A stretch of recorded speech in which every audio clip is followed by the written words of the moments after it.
Assalamualaikum warahmatullahi wabarakatuh. Kembali lagi bersama saya Nuhid dalam review Ustadz. Dan Ustadz yang akan kita review kali ini adalah Buya Syakur.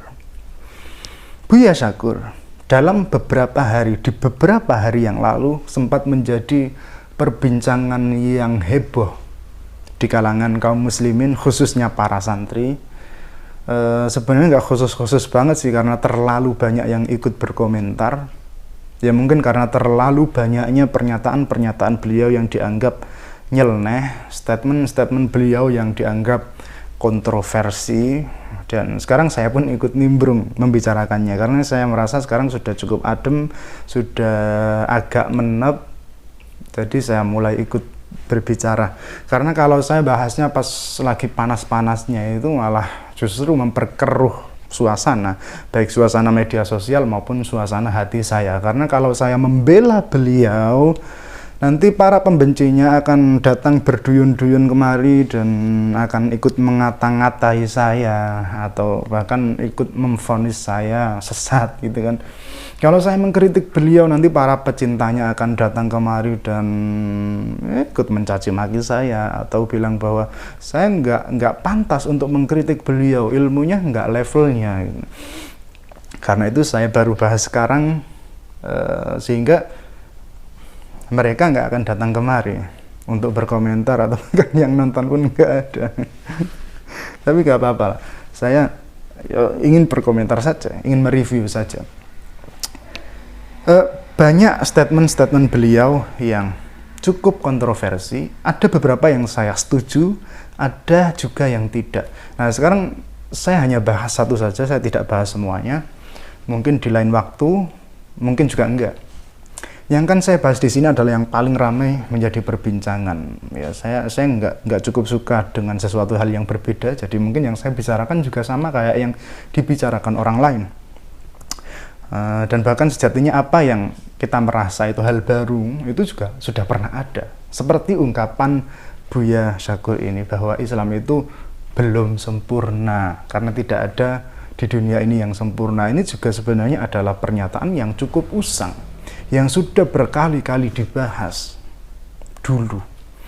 Cuma karena sudah mulai jarang dibahas, sehingga itu kayak sesuatu yang baru saja gitu.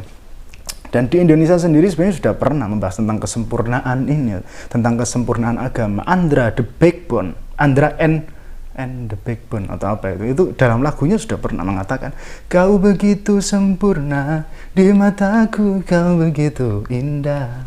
Ini lagu adalah untuk Islam. Kau Islam sebagai agamaku begitu sempurna di mataku, kau begitu indah. Enggak sih, enggak lah. Itu bukan buat Islam, itu buat cewek, buat pasangan gitu kan. Saya mengada-ngada saja tadi. Tapi ini ada hubungannya tentang bahwa kesempurnaan itu adalah perspektif masing-masing orang. Kau begitu sempurna di mataku. Mungkin di matamu enggak, tapi di mataku kau begitu indah. Di mata orang lain ini sama, ceweknya sama. Di mata orang lain mungkin banyak kekurangannya, banyak aibnya, tapi di mataku kau begitu indah, kau begitu sempurna. Ya sama kayak merdeka itu loh, kemerdekaan. Menurutmu Indonesia ini sudah merdeka apa belum? Sudah. Apa belum? Sudah. Wes katakanlah sudah. Ada yang bilang belum. Indonesia belum merdeka, masih banyak kemiskinan. Orang yang bilang Indonesia sudah merdeka, yo ini Indonesia. Orang yang bilang Indonesia belum merdeka, yo gini Indonesia. Nggak akan mengubah Indonesia gitu. Yo gini. Tetapi yang menjadi kejanggalan saya adalah alasan dibalik seseorang mengatakan sesuatu itu tidak sempurna. Yaitu keanehan analogi yang digunakan. Kok bisa-bisanya orang-orang semacam ini membandingkan kesempurnaan sesuatu dengan kesempurnaan Tuhan. Itu aneh banget gitu. Membandingkan kesempurnaan sesuatu dengan kesempurnaan Tuhan. Ya nggak bisa dong. Allah itu ada. Kita ada. Oh berarti kita nggak boleh disebut ada, karena kalau kita ada berarti kita menyamai Tuhan. Nggak ada yang ada kecuali Tuhan. Ya nggak bisa gitu dong. Nggak bisa gitu. Kayak ada orang yang bilang akhirat itu nggak kekal, surga neraka itu nggak kekal. Kalau surga neraka kekal, berarti ada yang menyamai Allah, hanya Allah yang kekal. Ya nggak bisa gitu. Allah ada, maha ada. Kita diadakan. Allah maha kekal, akhirat dikekalkan. Samanya dari mana? Kesempurnaan Allah, ya kesempurnaan Allah. Allah maha sempurna. Kesempurnaan makhluk, ya kesempurnaan makhluk. Sesuai standar makhluk. Dan termasuk agama. Karena itu, dalam ayat itu, tidak dikatakan, al-yauma kamalad dinu. Enggak. Tetapi al-yauma akmaltu lakum dinakum. Bukan agama telah sempurna, tapi aku telah menyempurnakan agamamu untukmu. Itu beda. Oke, itu tadi agak melenceng, tetapi masih ada hubungannya. Agak melenceng, tapi masih ada hubungannya. Dan sekarang kita kembali lagi ke pembahasan yang tadi, tentang kesempurnaan agama Islam dalam perspektif masing-masing orang.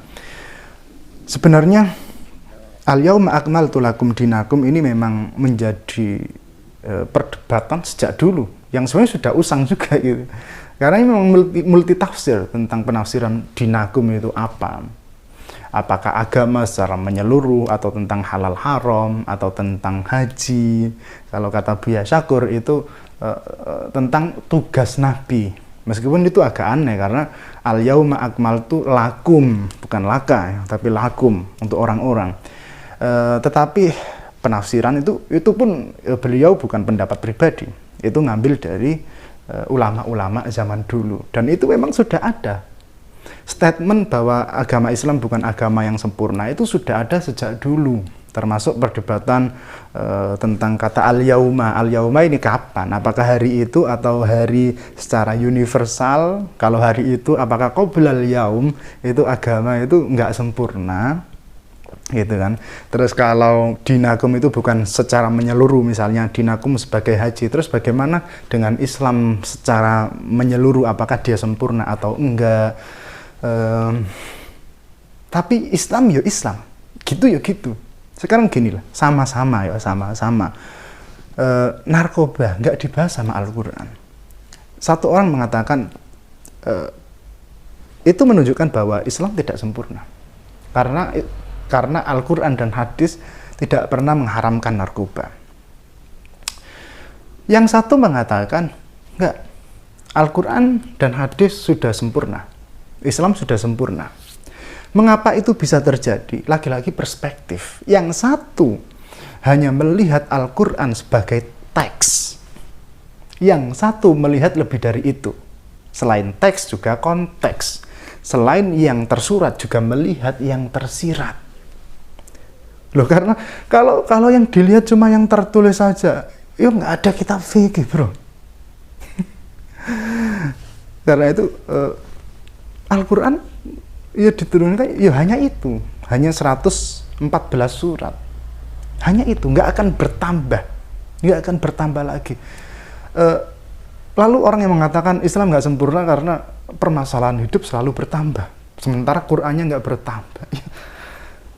Ya rumus itu ya cukup satu aja gitu. Nanti soalnya banyak, ya rumusnya ya satu aja, nggak usah setiap soal ada rumusnya, Nah, yang dijadikan contoh oleh Buya Syakur dalam statementnya bahwa Islam bukan agama yang sempurna adalah tentang perbudakan dan milkul yamin. Kata beliau, kalau Islam itu sudah sempurna, berarti perbudakan boleh dong. Berarti milkul yamin boleh dong. Nah, mengapa beliau berkata demikian? Karena beliau membaca teks Al-Quran tidak melarang perbudakan dan milkul yamin. Dalam teks Al-Quran membolehkan perbudakan dan milkul yamin. Bahkan dalam hadis pun demikian, di fikih klasik pun demikian. Itu tidak salah. Tapi apakah benar demikian? Belum tentu. Ulama yang lain melihat lebih jauh dari itu. Ulama yang lain ketika membaca Al-Quran bukan hanya melihat teks, tetapi konteks. Ulama yang lain tidak hanya membaca apa yang tersurat, tetapi juga apa yang tersirat. Melihat asbabun nuzulnya, melihat latar belakang tempatnya, melihat latar belakang waktunya, latar belakang kejadiannya, melihat ayat-ayat lain yang berhubungan dengan itu, misalnya tentang perbudakan dan milkul yamin, melihat tentang ayat-ayat kafarat, kemudian tentang pembebasan budak, tentang besarnya pahala membebaskan budak dan lain sebagainya, dilihat secara utuh, bukan hanya sekedar teks saja. Tapi ujung-ujungnya sama, ya sama. Ujung-ujungnya ya sama, ya Islam ya begitu, Al-Quran ya begitu, hadis ya begitu, fikih ya begitu, dan ulama sebagai pewaris para nabi ya begitu. Sehingga kita bisa memahami din secara luas. Al-yauma akmaltu lakum dinakum. Din itu kita bisa memahami sebagai amal. Din kita bisa memahami sebagai ilmu. Din itu kita bisa memahami sebagai keyakinan. Oke, itu tadi semua adalah kritik untuk Buya Syakur. Sekarang kritik untuk para pengkritiknya. Ayatnya masih sama. Lagi-lagi perspektifnya yang berbeda. Al-yauma akmaltu lakum dinakum. Oke, para pengkritik Buya Syakur itu memahami din ini adalah sebagai keseluruhan Islam, keseluruhan agama, pokoknya macam-macam. Bukan din sebagai ilmu atau din sebagai amal atau din yang dimaknai dengan haji dan lain sebagainya itu. Pokoknya Islam utuh semua, sempurna secara utuh. Nah, itu benar saja gitu. Maksudnya itu nggak salah. Ya benar. Saya pun berpendapat demikian. Di satu sisi, di sisi lain ya meyakini pendapat yang lain juga. Tetapi kalau kita memahami din itu sebagai keutuhan agama tadi, keutuhan Islam, maka kita harus adil dengan ayat setelahnya. Bukan ayat setelahnya ya, lanjutannya itu masih satu ayat. Setelah al-yauma akmaltu lakum dinakum wa atmamtu alaikum ni'mati. Jangan hanya berhenti di al-yauma akmaltu lakum dinakum. Terus yang mengatakan Islam bukan agama yang sempurna, kita vonis sesat. Terus bagaimana dengan kita? Dengan lanjutan ayat tadi. Wa atmamtu alaikum ni'mati, dan aku telah menyempurnakan nikmatku untukmu. Bukan hanya agama yang sempurna, tapi juga nikmat. Kalau kamu memahami din tadi secara keseluruhan, berarti nikmat juga secara keseluruhan. Ya ikmaluddin, ya yang lain juga. Kalau kamu mengatakan sesat pada orang yang berkata Islam belum sempurna, tapi kalau kamu masih ngeluh juga dengan nikmat yang telah diberikan Allah, yang Allah telah berfirman, wa atmamtu alaikum ni'mati, kamu juga sesat.